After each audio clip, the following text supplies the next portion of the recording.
జమ్మూ కాశ్మీర్ ఉగ్రవాద దాడుల్లో మరణించిన సోమిశెట్టి మధుసూదన్ రావు నివాసంలో మనం ఉన్నాం.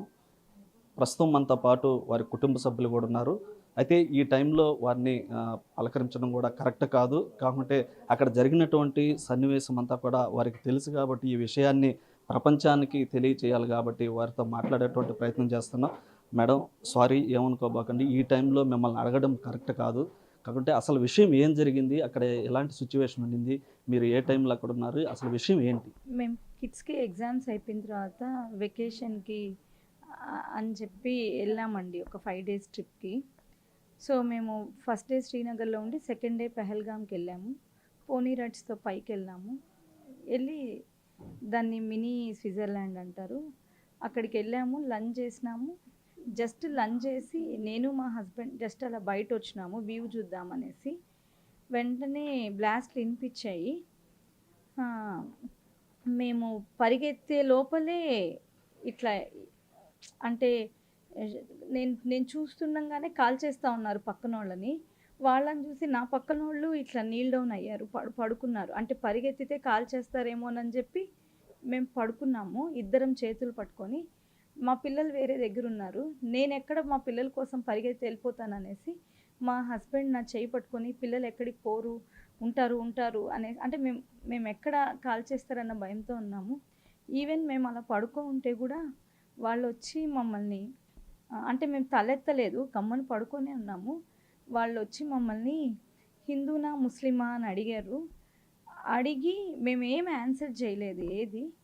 ఆన్సర్ చేసే లోపల నేను ఒక షార్ట్ విన్నాను. అది నేను ఎవరినో అనుకున్నాను, ఎందుకంటే వినిపిస్తూ ఉన్నాయి. కానీ నా డ్రెస్ అంతా తడిచిపోయింది. అప్పుడే నాకు అర్థమైంది. అప్పుడే నేను లేచి చూడగానే నేను అట్లా బ్లడ్ చూసి నేను ఇంకా చాలాసేపు ట్రై చేసినాను. కదలిపోయేసరికి ఇంకా కాలిస్తే కాల్చారని చెప్పేసి నేను రెస్క్యూ టీం ఏమన్నా ఉందేమో హెల్ప్ కోసమని పరిగెత్తాను బయటికి. ఇక్కడ రెస్క్యూ టీం కానీ అలాంటి ఏం లేవు. అది ఇల్లు అండి, పైన హార్సెస్తోనే వెళ్ళాలి. సో రెస్క్యూ టీం ఎవరు లేరు, సెక్యూరిటీ గార్డ్ కూడా లేరు అక్కడ. మాకు కనిపించలేదు. వాళ్ళు మిగతా వాళ్ళని ప్రొటెక్ట్ చేస్తున్నారో ఏమో మాకు తెలియదు. లేరు, కింద ఉన్నారు. కింద సిఆర్పిఎఫ్ బేస్ క్యాంప్, పైన ఎవ్వరూ లేరు. మాకు వారు మిమ్మల్ని రిలీజన్ కూడా అడిగారు. మీరు హిందూనా ముస్లిం అని హిందూయే ముస్లిమే ఆ question. They didn't even wait for our answer. అంటే మీరు పారిపోతుంటే మిమ్మల్ని ఆపడం కానీ చూడడానికి మేము భయపడి సరెండర్ అయిపోయి మేము పడుకో ఉన్నాం కదండి. అంటే మేమేమనుకున్నామంటే పక్కన వాళ్ళు పడుకో ఉండేసరికి మేము కూడా పడుకుంటే మమ్మల్ని ఏం చేయరేమో అట్లా అనుకున్నాం. మీరు కూడా ధైర్యాన్ని తెచ్చుకొని, మీ వెనక పిల్లలు ఉన్నారు కాబట్టి వారి కోసంగా ధైర్యం తెచ్చుకొని, మీ వారు కళలు ఆశలు ఏవైతే ఉంటాయో వాటి కోసం కూడా మీరు ధైర్యం చేసుకొని ముందుకెళ్ళాలని మేము బిట్టివి తరపున కూడా కోరుకుంటా ఉన్నాం. మేడం, పాప, మీరున్నటువంటి ప్లేస్లో ఏం జరిగింది?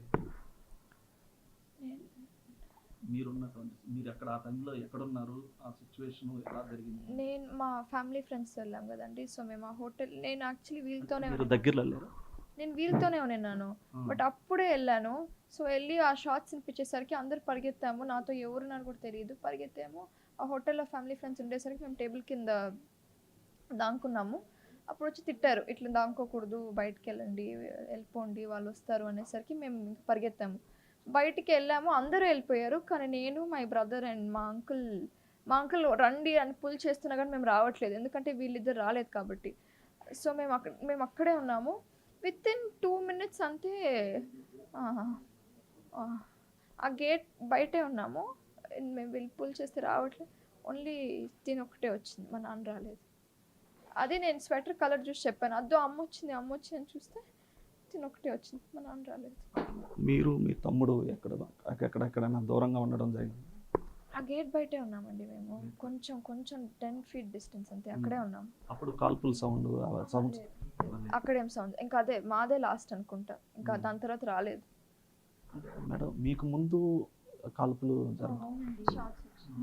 నా ముందే కాలుస్తుండేసరికి నేను భయపడినాను. నా ముందే వేరే వాళ్ళని కాలుస్తున్నారు. వాళ్ళని అలా కాల్చకుండా ఓన్లీ గన్ షాట్స్ ఉంటే నేను పరిగెత్తి వెళ్ళిపోయిండేదాన్ని. వాళ్ళని చూసి భయపడిపోయాను. నేను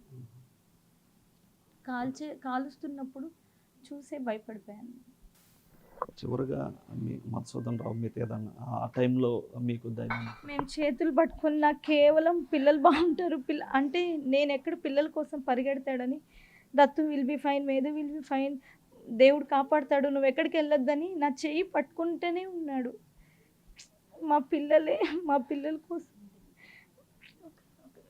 ధైర్యాన్ని తెచ్చుకోవాలి, ఎందుకంటే పిల్లలు ఉన్నారు.